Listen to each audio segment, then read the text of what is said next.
আসসালামু আলাইকুম ওয়া রাহমাতুল্লাহ। শ্রোতা ভাই ও বোনেরা, আশা করি আল্লাহর অসীম রহমতে ভালো আছেন।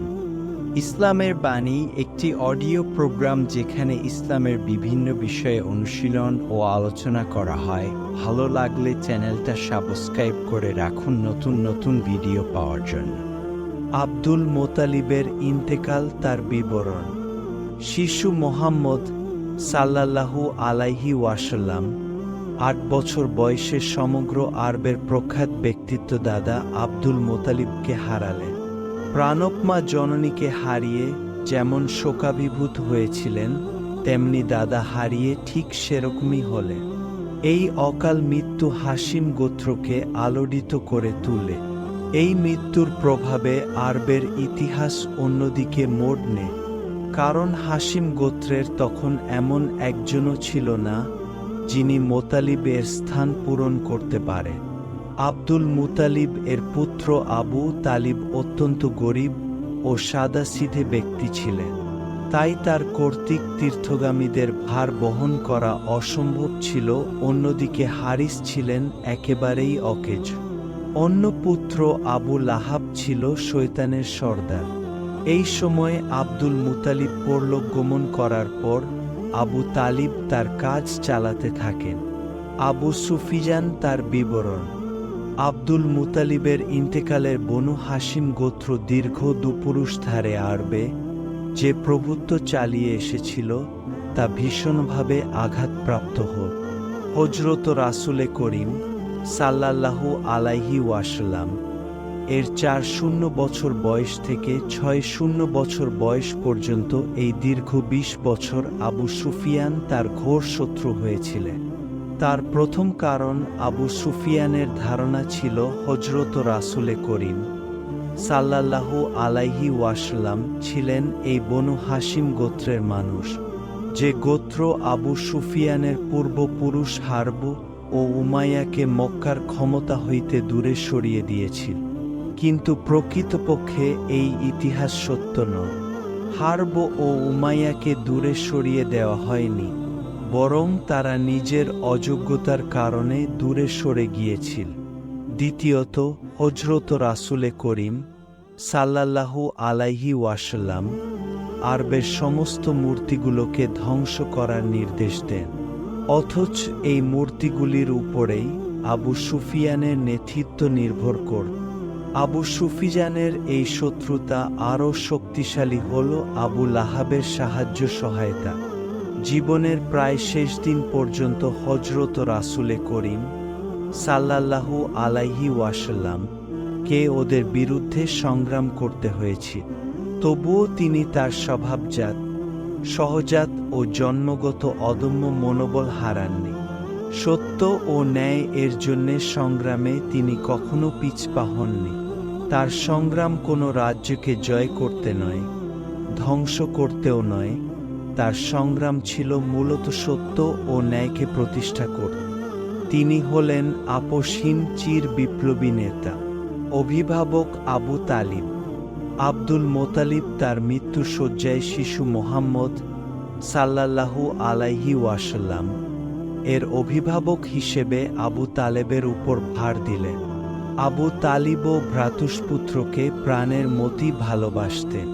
কারণ হযরত মুহাম্মদ সাল্লাল্লাহু আলাইহি ওয়াসাল্লাম এর ৮ বছর বয়সেই তার বিবেক বিবেচনা, বদান্যতা, উদার হৃদয়, বুদ্ধিমত্তা ও মহত্ব সবাইকে অবাক করে দিয়েছিল। আবু তালিব প্রথম থেকে হযরতের অভিভাবক। আবু তালিব মুসলমান হয়নি, কিন্তু সারাটি জীবন হযরতকে ছায়ার মতো রক্ষণাবেক্ষণ করেছে। আবু তালিব মুসলমান না হওয়ার পরও হযরত রাসূলে করিম সাল্লাল্লাহু আলাইহি ওয়াসাল্লাম কোনোদিন তার প্রতি মনক্ষুণ্ণ হননি বা সেরকম কোনো ভাব দেখাননি। বরঞ্চ হযরত রাসূলে করিম সাল্লাল্লাহু আলাইহি ওয়াসাল্লাম সর্বদা অন্তর দিয়ে আবু তালিবকে শ্রদ্ধা করতেন ও ভালোবাসতেন। মেষপালক রূপে হযরত রাসূলে করিম সাল্লাল্লাহু আলাইহি ওয়াসাল্লাম। হযরত রাসূলে করিম সাল্লাল্লাহু আলাইহি ওয়াসাল্লাম যখন পিতৃব্য আবু তালিবের তত্ত্বাবধানে ছিলেন, তখন তিনি পিতৃব্যের অবস্থা সচ্ছল না থাকায় মেষপাল চড়াতে। ধরণীতে যত নবী পয়গম্বরের আবির্ভাব ঘটেছে, এদের মধ্যে প্রায় নবীগণই মেষপাল চড়াতে।